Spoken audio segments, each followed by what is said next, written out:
Acres of automated greenhouses and high-tech farming facilities stretched as far as the eye could see, a testament to Alexander Wright's vision of revolutionizing modern agriculture. His company, AgriTech Solutions, was worth billions, but as he watched the robotic systems tend to his perfect rows of crops, a deep emptiness gnawed at his heart. In all his pursuit of agricultural innovation, he had somehow lost touch with the very essence of farming, the connection to the land and the joy of nurturing life from soil. Before we jump back in, tell us where you're tuning in from, and if this story touches you, make sure you're subscribed, because tomorrow, I've saved something extra special for you. Alexander Wright had always believed that technology could solve any problem. Growing up on his grandfather's modest farm in rural Minnesota, he had witnessed the struggles of traditional farming firsthand, the uncertainty of weather, the physical toll, and the constant battle against nature's unpredictability. Those experiences had sparked something in him, a determination to revolutionize farming forever. He remembered the countless nights his grandfather spent worrying about frost damaging the crops and the summers when drought threatened their livelihood. Even then, young Alexander had dreamed of finding a better way. 20 years later, he had done exactly that. AgriTech Solutions stood as the pinnacle of agricultural innovation, its sprawling headquarters in California's Silicon Valley serving as a beacon of modern farming. The company's automated systems and AI-driven crop management had transformed agriculture into a precise science. Drones buzzed overhead, monitoring crop health with thermal imaging, while underground sensors measured soil composition to the smallest detail. Everything was perfect, controlled, predictable. The very uncertainties that had once plagued his grandfather's farm had been eliminated through technology and innovation. His success story had become legendary in the tech world. From a small startup in his garage to a multi-billion-dollar enterprise, Alexander had seemingly achieved the impossible. Every business magazine praised his genius. The man who digitized dirt, farming's future, Wright's digital revolution, Silicon Valley meets the soil. His methods had increased crop yields by 300%, reduced water usage by 70%, and created a new standard for sustainable agriculture. Farmers worldwide used his systems, and his name had become synonymous with agricultural innovation.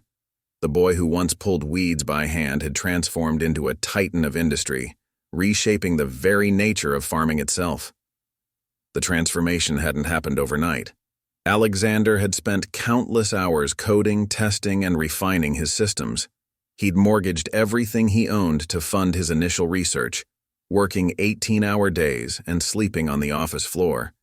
His dedication had paid off beyond his wildest dreams, but success had come at a price that Alexander was only beginning to understand. His wife, Maria, had left 3 years ago, taking their teenage daughter Sophie with her. "You're more interested in your robots than your own family," she had said during their last argument.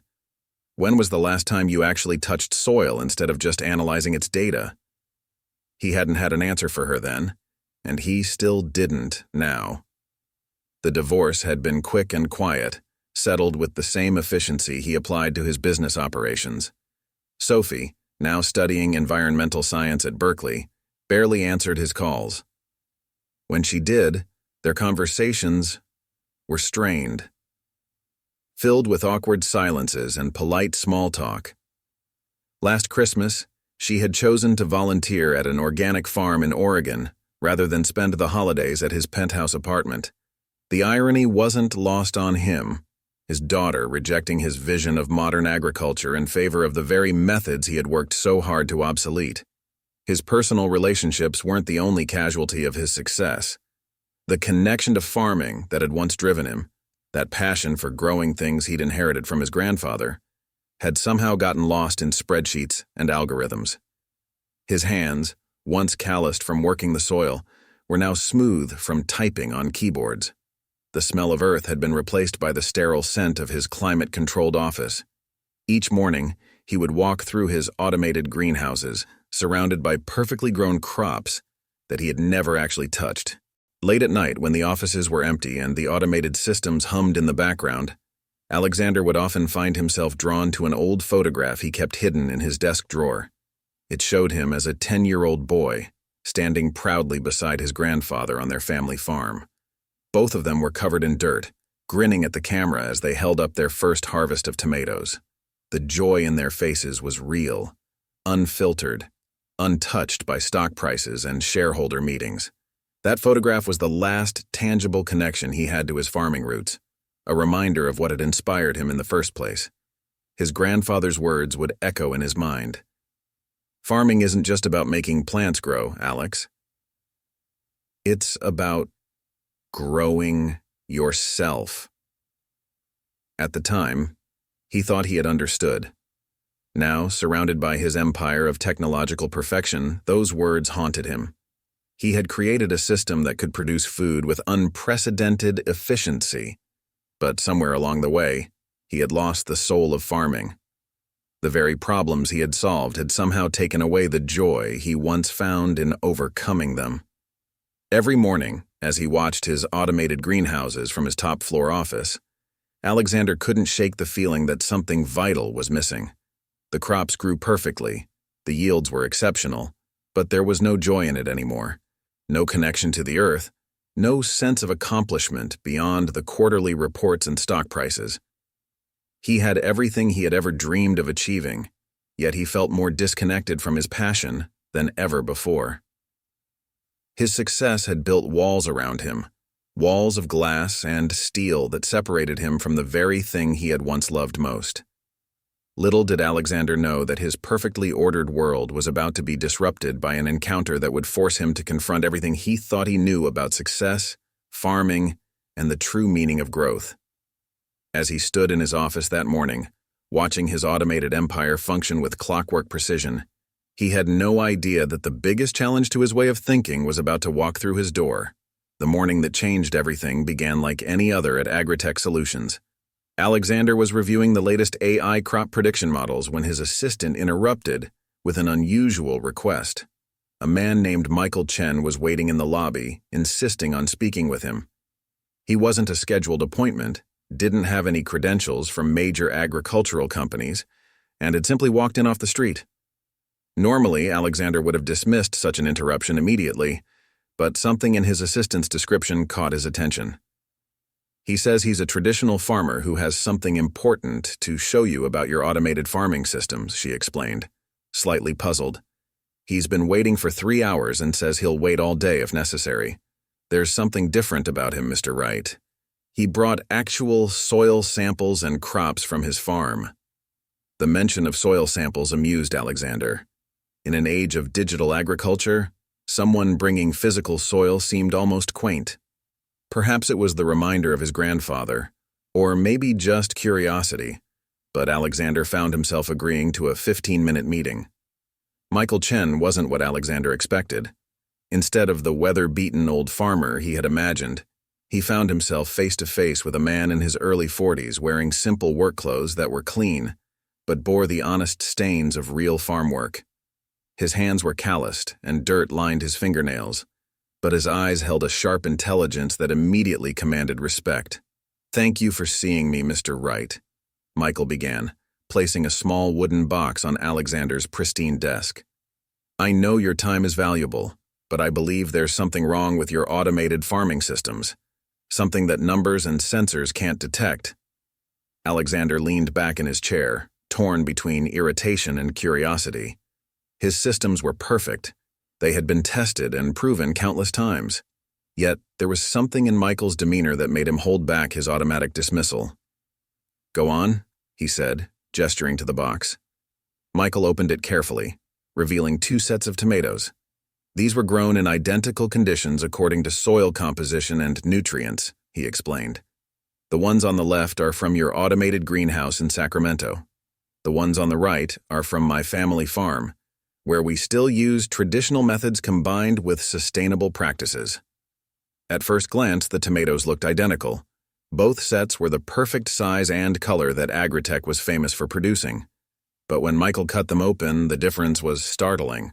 The tomatoes from his farm had a deeper color, a richer aroma, and when Alexander reluctantly tasted both, There was no comparison in flavor. "Your systems are incredible, Mr. Wright," Michael continued, "but they're missing something essential. The relationship between farmer and soil isn't just about nutrients and water content. There's a wisdom in traditional farming that can't be replicated by machines." Instead of the defensive anger he would normally feel at such criticism, Alexander found himself intrigued. Michael wasn't attacking his technology. He was suggesting it was incomplete. As they talked, Alexander learned that Michael ran a small but highly successful farm in the valley, using a unique blend of traditional methods and selective modern techniques. His produce was sought after by the finest restaurants in San Francisco, despite his limited production capacity. "I'm not against technology," Michael explained, his passion evident in every word. "But farming isn't just a science. It's an art, a relationship. Your systems can measure everything except the soul of the soil."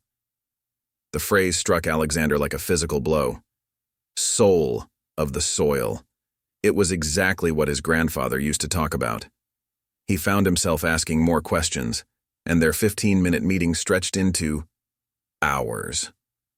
Michael described his farming philosophy, explaining how he listened to the land, how each crop required a slightly different approach, how the soil itself seemed to communicate with those who took the time to understand it.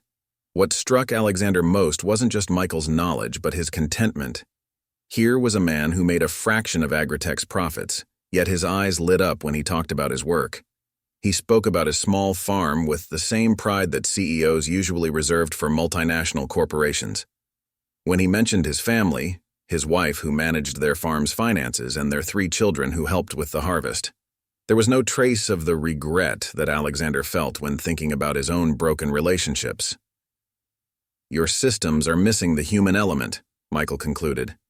"They're incredibly efficient, but they've removed the connection between farmer and land.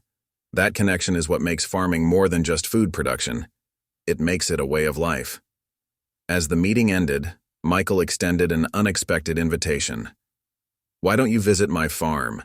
See for yourself what I'm talking about. Sometimes the best way to understand farming is to get your hands dirty again." Alexander found himself agreeing before he could think better of it. As he watched Michael leave, still carrying his wooden box of tomatoes, he realized something had shifted inside him.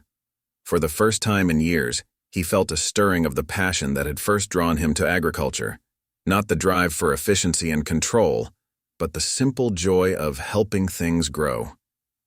Little did he know that this unexpected meeting would lead to a journey that would challenge everything he had built his empire upon, and force him to confront the true cost of his success. A week after their unexpected meeting, Alexander found himself driving down a dusty country road, his luxury electric vehicle looking distinctly out of place among the pickup trucks and tractors. He had told his board of directors he was taking a personal day, something he hadn't done in over 5 years.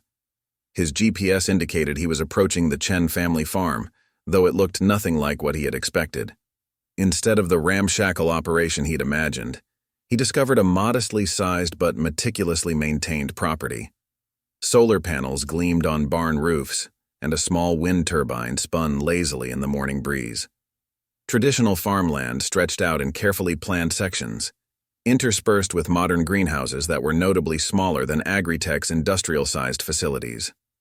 It was an elegant fusion of old and new that immediately caught Alexander's attention. Michael greeted him at the gate, dressed in work clothes and rubber boots. "Welcome to our little piece of paradise," he said with a genuine smile. "Hope you brought clothes you don't mind getting dirty." Alexander glanced down at his tailored suit and Italian leather shoes, suddenly feeling foolish. As if anticipating this, Michael produced a pair of overalls and work boots. "Don't worry, I came prepared." For the first time in decades, Alexander Wright, CEO of AgriTech Solutions, found himself changing into farmer's clothes behind a barn.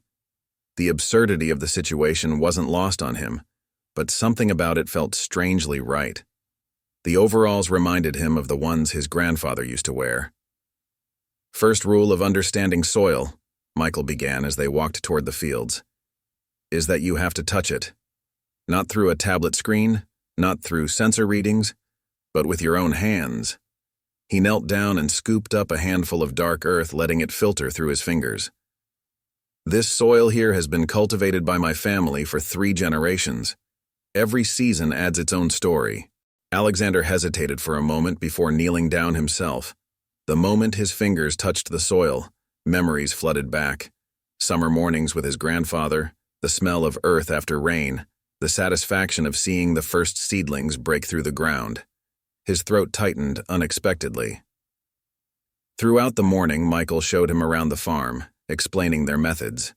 They used technology selectively, weather monitoring systems, efficient irrigation, and solar power, but always in service of traditional farming wisdom, never replacing it.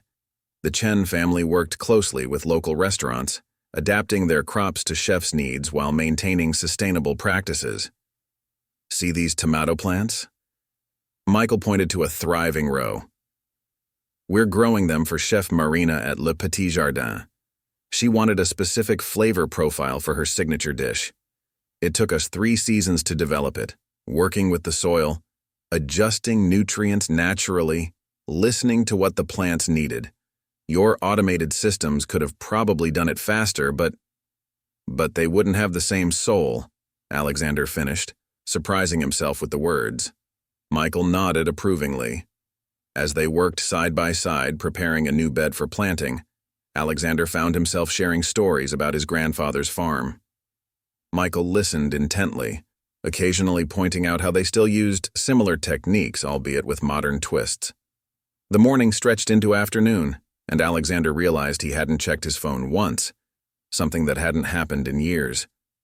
During lunch, served at a long wooden table in the farmhouse kitchen, Alexander met Michael's family. His wife Sarah, who managed the farm's relationships with restaurants and handled the business side, reminded him of Maria, practical, warm, and passionate about their work. Their children, Emma, David, and little Sophie, the name making Alexander's heart twinge, rushed in from their morning chores, full of excitement about a new batch of baby rabbits they'd discovered. The family dynamic struck Alexander deeply.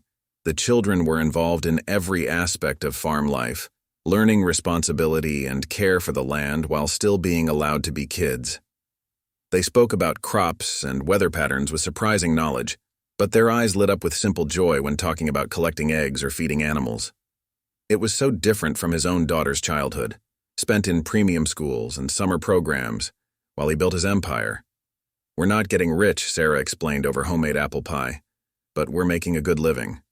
More importantly, we're living well. The way she looked at Michael, the easy affection between them, made Alexander think of his own failed marriage. As the day progressed, Alexander found himself drawn into the rhythm of farm life. Each task had its own purpose, its own satisfaction. When Michael showed him their modest computer setup for tracking crops and managing orders, Alexander was surprised to recognize some early AgriTech software, programs he had written himself before the company grew massive. We use technology as a tool, not a replacement, Michael explained. It helps us be better farmers, but we never let it disconnect us from the land. That's the balance we've found. By late afternoon, Alexander's suit was neatly folded in his car, forgotten, while his borrowed overalls bore the honest stains of a day's work. His hands were dirty, his back ached pleasantly, and he felt more alive than he had in years. As he prepared to leave, Michael made an unexpected proposal. We could use some help around here, he said casually. If you're interested in learning more about our methods, you're welcome to come back. No pressure, just an open invitation. Alexander found himself accepting without hesitation, surprising both Michael and himself. As he drove back to his penthouse that evening, his mind was already planning when he could return. Something had awakened in him, a connection he thought he'd lost forever, a reminder of why he'd fallen in love with farming in the first place. Over the next few months, something remarkable began to happen at AgriTech Solutions. The change was subtle at first, so subtle that even Alexander's executive team barely noticed. Their CEO, known for his relentless focus on automation and efficiency, started asking different questions during meetings. Instead of just discussing yield rates and profit margins, he began inquiring about the actual quality of their produce, requesting taste tests alongside data reports. What none of them knew was that Alexander had been spending every other Saturday at the Chen family farm. He would arrive early in the morning, change into his now well-worn overalls, kept carefully hidden in his car's trunk, and immerse himself in traditional farming. These visits had become his secret sanctuary, a window into a world he had almost forgotten. The contrast between his two lives grew increasingly stark. During the week, he managed his empire of automated farming, surrounded by screens displaying endless data streams and artificial intelligence predictions. But on those precious Saturdays, his hands would dig into real soil, and he would work alongside Michael, learning to read the land in ways his sensors never could. "See how the leaves are curling slightly?" Michael showed him one morning, gently touching a tomato plant. "The sensors might tell you it's getting exactly the right amount of water, but the plant is telling us something different."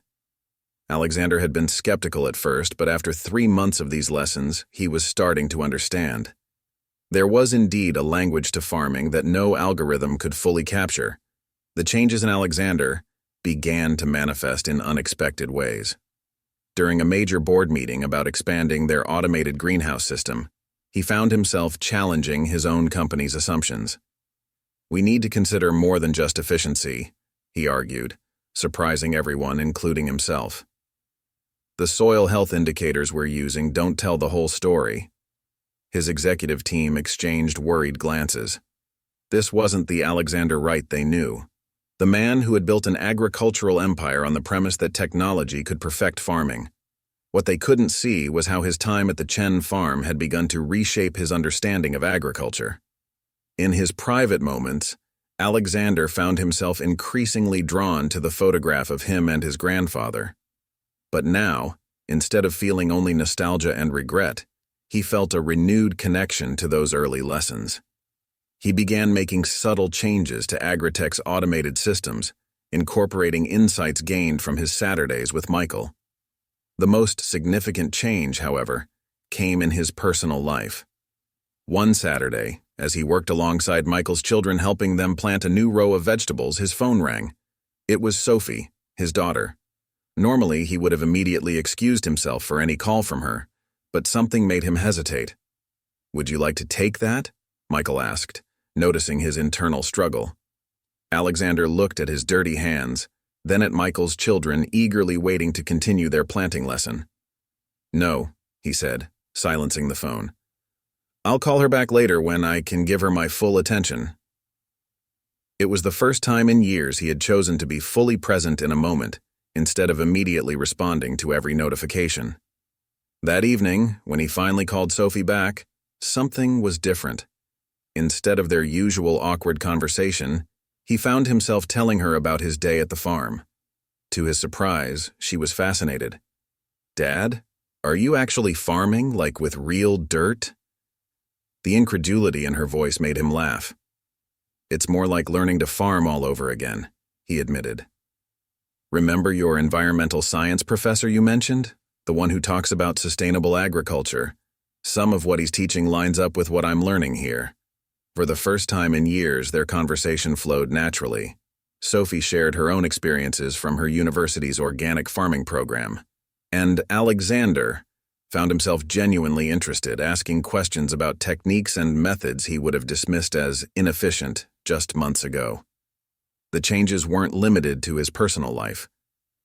Alexander began implementing small but significant modifications to AgriTech systems. He established a new research division focused on integrating traditional farming wisdom with their automated processes. The team was tasked with finding ways to maintain efficiency while improving actual food quality and soil health.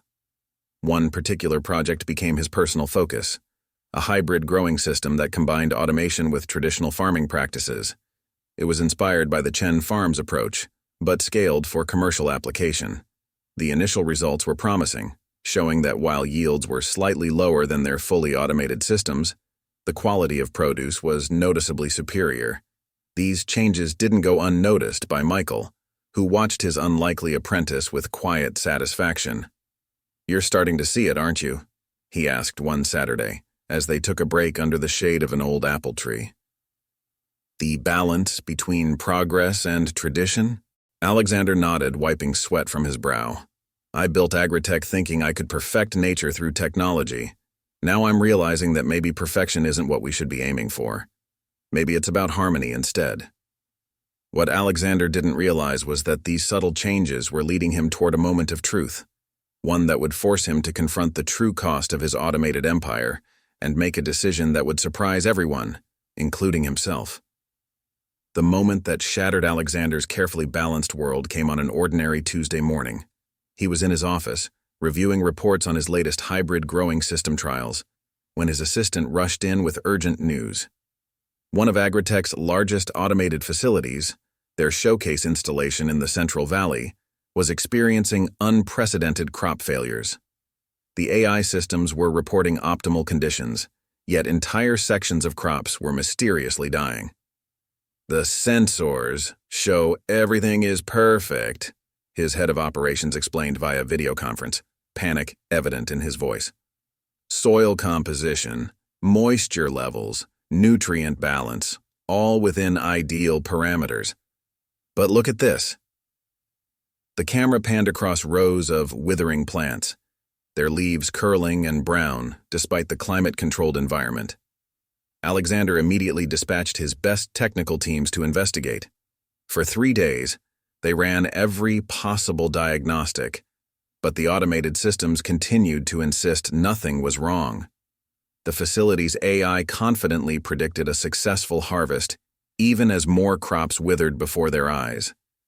It was a failure that shouldn't have been possible, a blind spot in their perfect system. Unable to sleep and haunted by the image of dying crops, Alexander found himself driving to the Chen family farm well before dawn on the 4th day. He needed to understand something, to confirm a growing suspicion. Michael, already up and working despite the early hour, seemed unsurprised by his arrival. "Bring me some of your affected soil samples," Michael said simply, after hearing Alexander's situation. "And come back this evening, there's something you need to see." That evening, after a day of crisis meetings and mounting pressure from shareholders, Alexander returned to the farm. Michael had set up a simple demonstration in one of their smaller greenhouses. Side by side sat 2 plant beds, one using soil from AgriTech's failing facility, the other using soil from the Chen farm. Both contained the same crop, planted at the same time that morning. "Look closely," Michael instructed, kneeling beside the beds. "What do you see?" Alexander knelt down, examining both soil samples carefully. To his scientific eye, they looked identical. The sensor readings from his facility had shown perfect conditions. But as he ran his fingers through both samples, following the techniques Michael had taught him over the past months, he felt a difference. The soil from his facility felt lifeless. "Your automated systems are incredible at maintaining specified conditions," Michael explained. "But they've created a sterile environment. You've eliminated all the problems, but you've also eliminated the complex microbiome that makes soil truly alive. Your crops are growing in what amounts to an artificially maintained growing medium, not living soil." The realization hit Alexander like a physical blow. In his quest for perfect control, he had engineered the very soul out of farming. His grandfather's words echoed in his mind. "Soil isn't just dirt, Alex. It's a living thing full of mysteries science is still trying to understand." As if reading his thoughts, Michael continued. "Traditional farming isn't just about maintaining conditions. It's about nurturing life at every level, even the ones we can't see or fully understand. Your systems are so focused on eliminating variables that they've eliminated the very complexity that makes growth possible." The implications were staggering. AgriTech's entire approach was based on controlling every variable, creating perfectly standardized conditions. But in doing so, they had inadvertently stripped away the complex web of life that made soil fertile. Their perfect system was fundamentally flawed. Alexander spent hours in Michael's greenhouse that night, examining soil samples under microscopes, comparing readings, and most importantly, feeling the difference with his own hands. The contrast was undeniable.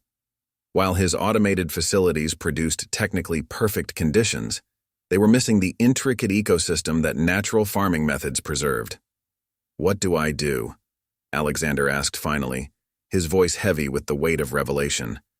"I've built an entire company on a fundamentally flawed premise. Thousands of farms rely on our systems." Michael smiled gently. "Maybe it's not about abandoning what you've built, but about evolving it. You've created amazing tools for monitoring and supporting agriculture. The flaw isn't in the technology itself, but in trying to use it to replace natural processes instead of support them." As Alexander drove home that night, his mind raced with implications. The failure at his facility wasn't just a technical glitch. It was a warning sign. His automated systems had reached their limit, revealing the price of pursuing perfection at the expense of natural balance. He had built an agricultural empire based on controlling nature, only to discover that true success might lie in working with it instead. But implementing such a fundamental change wouldn't be easy. His board of directors, shareholders, and clients all expected the perfectly controlled, predictable results his systems promised. How could he explain that the very foundation of their success was built on an incomplete understanding of what farming truly meant?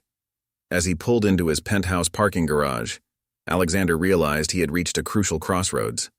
The path forward would require more than just technical adjustments. It would demand a complete reimagining of everything AgriTech Solutions stood for. The question was, would he have the courage to make such a dramatic change?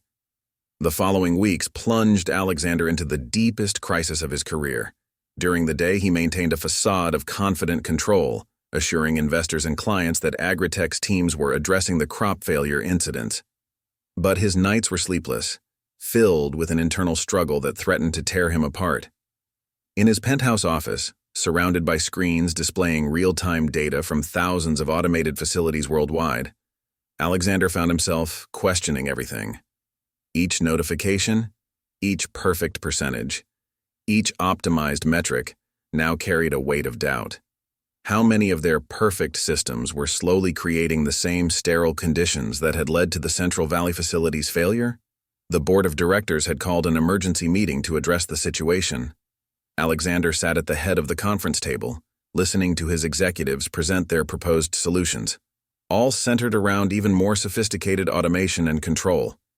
They wanted to add new sensor arrays, implement more aggressive soil sterilization protocols, and further minimize variables. "We need to eliminate any possibility of unexpected biological factors," his chief technology officer argued, pointing to complex charts. "Complete control is the only way to prevent future failures." The irony of their proposal wasn't lost on Alexander. They were suggesting exactly what had caused the problem in the first place, trying to strip nature down to its most controllable elements. 6 months ago, he would have approved their plan without hesitation. Now, every word made him wince internally. During a break in the meeting, Alexander found himself staring at his phone, looking at recent photos from the Chen farm. Images of thriving crops, rich soil, and natural processes working in harmony stood in stark contrast to the sterile efficiency being discussed in the boardroom. He thought about Michael's words about balance and supporting natural processes rather than trying to control them completely. But implementing such a fundamental change seemed impossible. AgriTech Solutions had built its reputation on promising perfectly controlled agricultural environments. Their entire business model was based on the premise that technology could improve upon nature through absolute control. Thousands of farms worldwide had invested millions in their systems, trusting in this promise. The conflict wasn't just professional. It had begun to affect every aspect of Alexander's life. His daughter Sophie, now more engaged in their conversation since he had started spending time at the Chen farm, had excitedly shared her university research on regenerative agriculture. Her passion for sustainable farming practices, once dismissed as youthful idealism, now seemed prophetic. "Dad, we've been studying the long-term effects of over-automated farming," she had told him during their last phone call. The data shows that while yields initially increase, there's a consistent pattern of soil degradation over time. It's not sustainable. Her words haunted him now as he sat in his office late one night, reviewing reports from other facilities. Though none had experienced failures as dramatic as the Central Valley location, he could see subtle signs of similar problems beginning to emerge. The patterns were there if you knew where to look. Slightly declining yields masked by increased fertilizer use, subtle changes in soil composition, decreasing biodiversity in the surrounding areas. Alexander found himself doing something he hadn't done in years. He called his ex-wife, Maria. To his surprise, she answered. "I think I finally understand what you meant," he said after an awkward greeting. "About losing touch with what matters." There was a long pause before she responded. "You sound different, Alex. What's happening?"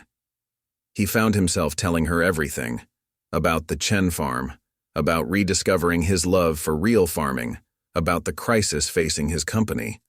To his surprise, she listened without judgment, even offering insights from her own experiences running her small organic garden. "You always wanted to change farming for the better," she said finally. "Maybe this is your chance to do it the right way." But the right way seemed fraught with impossible choices. Implementing the changes needed to create truly sustainable systems would require a complete overhaul of their technology, massive investments in research and development, and most frighteningly, admitting to the world that their current approach was fundamentally flawed. The financial implications alone were staggering. AgriTech's stock had already taken a hit from the Central Valley facility failure. Announcing a complete change in approach could send it plummeting. Thousands of jobs could be affected, and farms depending on their systems would face difficult transitions. Yet the alternative, continuing on their current path while knowing its fundamental flaws, felt increasingly impossible. Each morning, as Alexander watched the sun rise over his automated empire, the weight of this knowledge became harder to bear. He had built his life's work on the belief that technology could perfect nature, only to discover that true perfection might lie in working with nature's complexity rather than trying to control it. Late one night, standing in his office overlooking the city lights, Alexander made a decision. He began drafting a presentation that would either revolutionize AgriTech Solutions or destroy everything he had built. As he worked, he realized that for the first time in years, despite the uncertainty and fear, he felt truly alive. The annual AgriTech Solutions shareholders meeting was traditionally a celebration of progress, profits, and technological advancement. But this year, as Alexander stood at the podium facing hundreds of investors, board members, and agricultural industry leaders, the atmosphere was tense. The recent facility failures had shaken confidence, and everyone was waiting to hear his plan for preventing future incidents. Months of preparation had led to this moment. Behind him, screens displayed the familiar AgriTech logo and impressive statistics that had defined his company's success. His communication team had prepared a carefully worded speech designed to reassure investors while introducing minimal changes to their approach. The safe option lay in a folder on the podium, a plan for even more rigorous control systems, more automation, more of the same philosophy that had built his empire. But next to that folder sat another document, his own presentation, the one he had worked on through countless sleepless nights. Its contents would either revolutionize AgriTech or destroy it completely. As Alexander looked out over the crowd, he caught sight of some unexpected faces in the audience. Michael Chen sat quietly in the back row, having accepted Alexander's invitation to attend. Next to him was Sophie, who had flown in from Berkeley specifically for this meeting. Her presence, supporting him despite their past distance, gave him strength. "Ladies and gentlemen," Alexander began, his voice steady despite his racing heart. "For the past 15 years, AgriTech Solutions has led the agricultural industry in automation and control. We've prided ourselves on creating perfect growing conditions through technology. Today, I stand before you to admit that we were wrong." A murmur of shock rippled through the audience. In the front row, board members shifted uncomfortably in their seats. Alexander could practically feel his PR team's collective panic, but he continued. Our recent facility failures aren't just technical glitches, they're warnings. In our pursuit of perfect control, we've engineered the life out of farming. He gestured to one of the screens, which now showed microscope images comparing soil samples. On the left is soil from our automated facilities. On the right is soil from a traditional farm using sustainable methods. The difference isn't in the chemical composition, it's in the living ecosystem we've systematically eliminated. The room had grown deathly quiet. Alexander launched into a detailed explanation of what he had learned over the past months, about the complex microbiome of healthy soil, about the limitations of pure automation, about the wisdom inherent in traditional farming methods.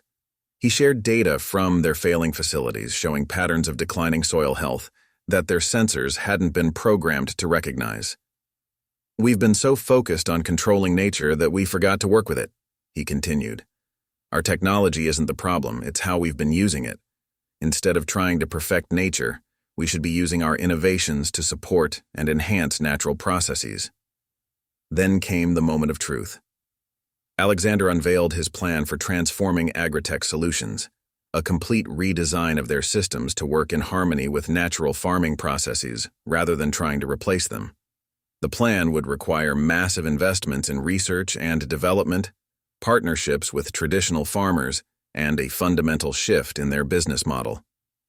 "I won't pretend this transition will be easy or immediate," he acknowledged. "Our quarterly profits will likely decrease in the short term. Some of our current systems will need to be completely overhauled, but the alternative is continuing down a path that we now know leads to failure." The reaction was immediate and intense. Several board members stood up in protest. Investors began whispering urgently among themselves. Alexander could see his company's stock price beginning to drop in real time on some attendees' phones. "This is business suicide," one major investor shouted. "You're destroying billions in shareholder value based on what? Some dirt farmer's philosophy?" Alexander felt a surge of anger at the dismissive tone, but before he could respond, another voice spoke up from the audience. It was Sophie. "Actually," she said, standing tall despite the intimidating atmosphere, "there's significant scientific research supporting my father's position." She proceeded to cite studies from her environmental science program, displaying a command of the subject that made Alexander's heart swell with pride. The meeting devolved into heated debate. Some shareholders stormed out, while others stayed to argue both for and against the proposed changes. Through it all, Alexander stood firm, answering questions with a clarity and passion that surprised even him. He caught Michael nodding approvingly from the back of the room, and for a moment, he saw his grandfather's pride in those understanding eyes. As the chaos unfolded, Alexander felt an unexpected sense of peace. He knew that by the end of the day, he might no longer be CEO of AgriTech Solutions. The company's stock would likely plummet, and his personal fortune might be significantly diminished. But for the first time in years, he was standing up for something he truly believed in. "We have a choice," he concluded, raising his voice above the commotion. "We can continue pursuing an illusion of control, or we can become leaders in truly sustainable agricultural technology. I've made my choice. Now it's up to you to make yours." In the days following the shareholders' meeting, the consequences of Alexander's decision became starkly clear. AgriTech's stock had plummeted by 40%, wiping billions from the company's market value overnight. Business news channels ran constant coverage of what they called the AgriTech crisis, with analysts debating whether this was corporate suicide or visionary leadership. Alone in his penthouse office late one night, Alexander stood at his floor-to-ceiling windows, watching the city lights flicker below. His desk was covered with resignation letters from key executives, angry emails from shareholders, and countless media requests for interviews. His phone hadn't stopped ringing with calls from concerned clients and industry partners. The board of directors had called an emergency session to discuss his removal as CEO.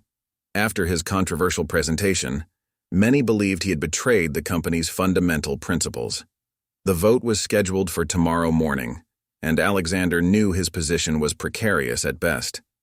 Yet, despite the chaos surrounding him, Alexander felt an unfamiliar sense of clarity. He picked up the old photograph of himself and his grandfather from his desk, studying it in the dim light. "I think I finally understand, Grandpa," he whispered to the image. It was never about controlling nature, it was about being part of it. His computer pinged with a new email notification, another major client announcing they were suspending their contract with AgriTech. The financial losses were mounting by the hour. His personal net worth, once measured in billions, had taken a massive hit. The empire he had spent decades building seemed to be crumbling before his eyes.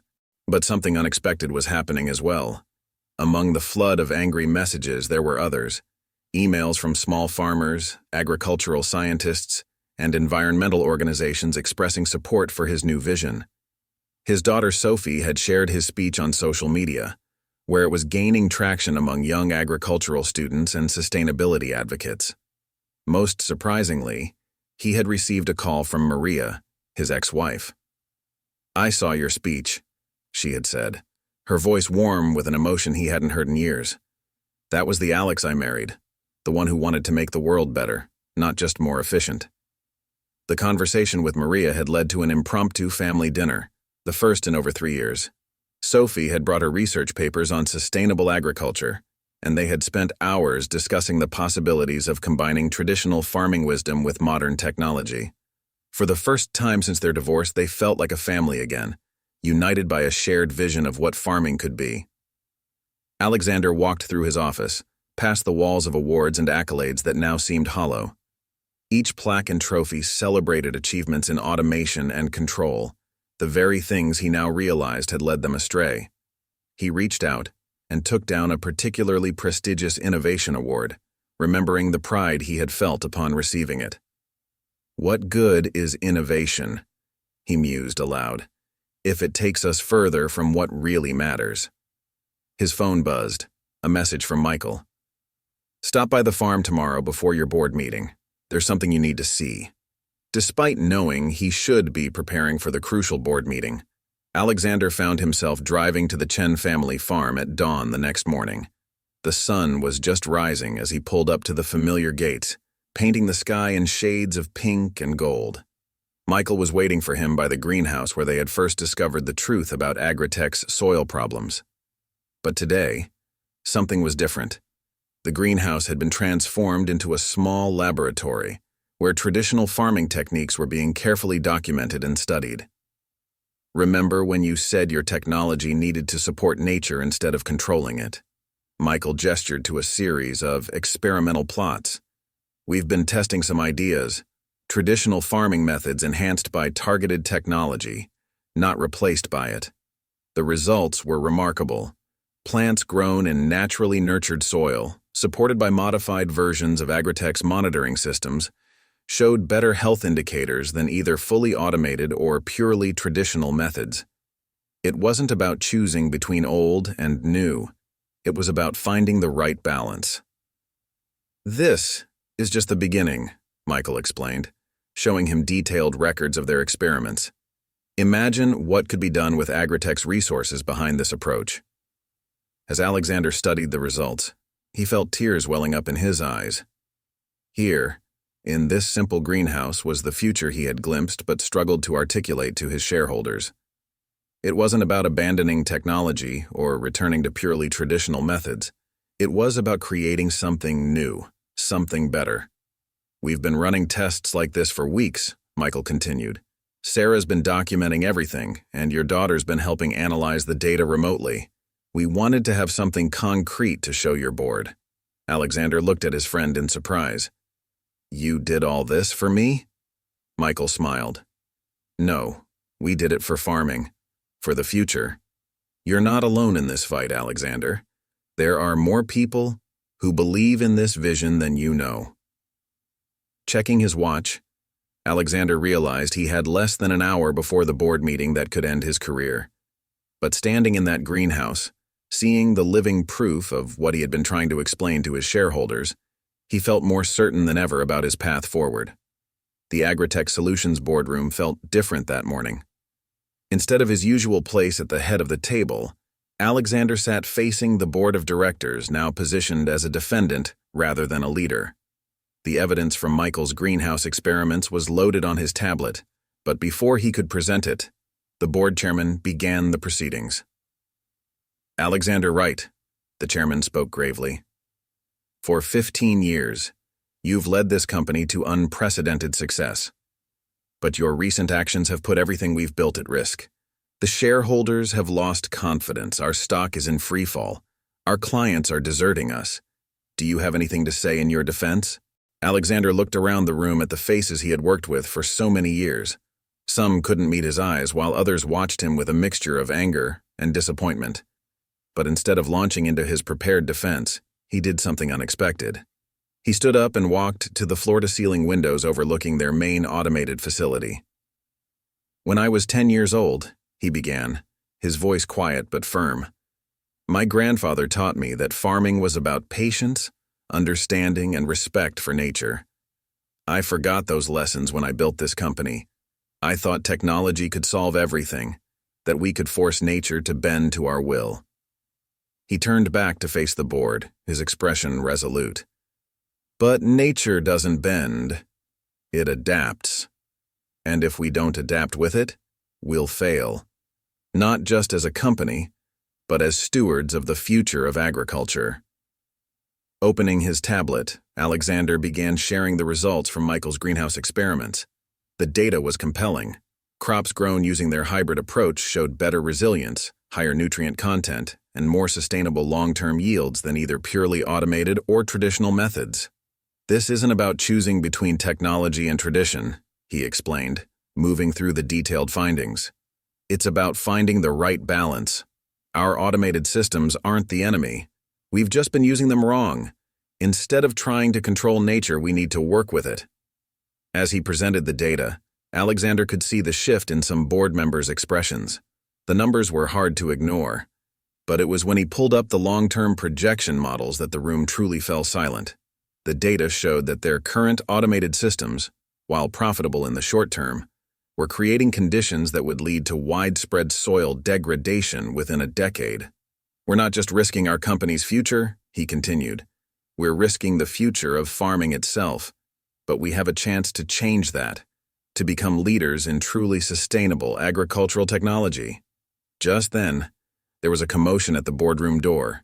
Sophie burst in, followed by Maria, and, to everyone's surprise, several of AgriTech's top research scientists. I'm sorry for interrupting, Sophie said, catching her breath. But you need to see this. She quickly connected her laptop to the room's display system, bringing up real-time data from several of their facilities, where they had quietly begun implementing modified versions of the hybrid approach. The results were even more impressive than the greenhouse experiments. The modified systems were showing significant improvements in soil health while maintaining comparable yields. More importantly, the changes had been implemented with minimal disruption to existing operations. We've been running these tests for weeks, one of the senior scientists explained. After your speech at the shareholders' meeting, several of us began exploring your theories. The data is clear. This approach isn't just more sustainable, it's more efficient in the long term. The board members huddled together, speaking in hushed tones. Alexander used the moment to step closer to his family. Maria squeezed his hand supportively while Sophie beamed with pride. Regardless of the board's decision, he realized, he had already won something far more valuable than corporate success. Finally, the chairman cleared his throat. Alexander, while we cannot ignore the damage done to our stock price and client relationships, we also cannot ignore these results. Instead of voting on your removal, we propose creating a new division within AgriTech, focused on developing and implementing these hybrid systems. With all due respect, Alexander replied, finding strength in his family's presence. A new division isn't enough. This needs to be a company-wide transformation. We have the chance to redefine agricultural technology, to create something that truly serves the future of farming. But it will only work if we commit to it completely. A tense silence filled the room. Alexander looked at each board member in turn, seeing the weight of the decision in their faces. This wasn't just about his position or the company's immediate future. It was about choosing between short-term profits and long-term sustainability. What you're proposing, the chairman said slowly, would be the biggest transformation in our company's history. It would require massive investments, retraining our entire workforce, and rebuilding trust with our clients. Are you prepared to take responsibility for those challenges? Alexander thought about Michael's farm, about his grandfather's lessons, about the legacy he wanted to leave for his daughter's generation. I am, he replied. But I can't do it alone. I need all of you to understand what we're fighting for. This isn't just about saving AgriTech. It's about saving the future of farming itself.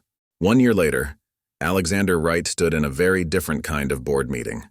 The walls of AgriTech's main conference room, once covered with charts showing profit margins and automation metrics, now displayed images of thriving hybrid farms, places where technology and tradition worked in harmony. The company's stock had not only recovered, but reached new heights as investors recognized the long-term value of their sustainable approach. But the real transformation was evident in the faces around the table. Instead of just executives in suits, the board now included traditional farmers, agricultural scientists, and environmental experts. Michael Chen, recently appointed as Director of Sustainable Integration, sat at Alexander's right hand. The division between corporate agriculture and traditional farming had begun to heal. Our first-year results have exceeded all projections, Alexander began, but then paused, looking at the proud faces around him. But the numbers don't tell the whole story. I'd like to show you something more important. The group traveled to what had once been AgriTech's failed Central Valley facility. The transformation was breathtaking. Where sterile, automated systems once dominated, a new kind of agricultural space had emerged. Advanced monitoring technology worked alongside traditional farming methods. Soil sensors provided data to support, not replace, human judgment. The once dying soil had come alive again. Walking through the rows of thriving crops, Alexander stopped to pick up a handful of rich, dark earth. This, he said to the assembled group, is what real success looks like. Living soil, healthy crops, and sustainable methods that will last for generations. The facility had become a training center where traditional farmers and tech specialists worked together, learning from each other. Young agricultural students, including Sophie's university colleagues, came to study this new approach to farming. The walls between different agricultural philosophies had literally and figuratively come down. That evening, Alexander hosted a dinner at the Chen family farm where it had all begun. The long table in the farmhouse kitchen was crowded with an unlikely mix of guests: board members, farmers, scientists, and family. Maria sat beside him, their reconciliation one of the many unexpected gifts of this journey.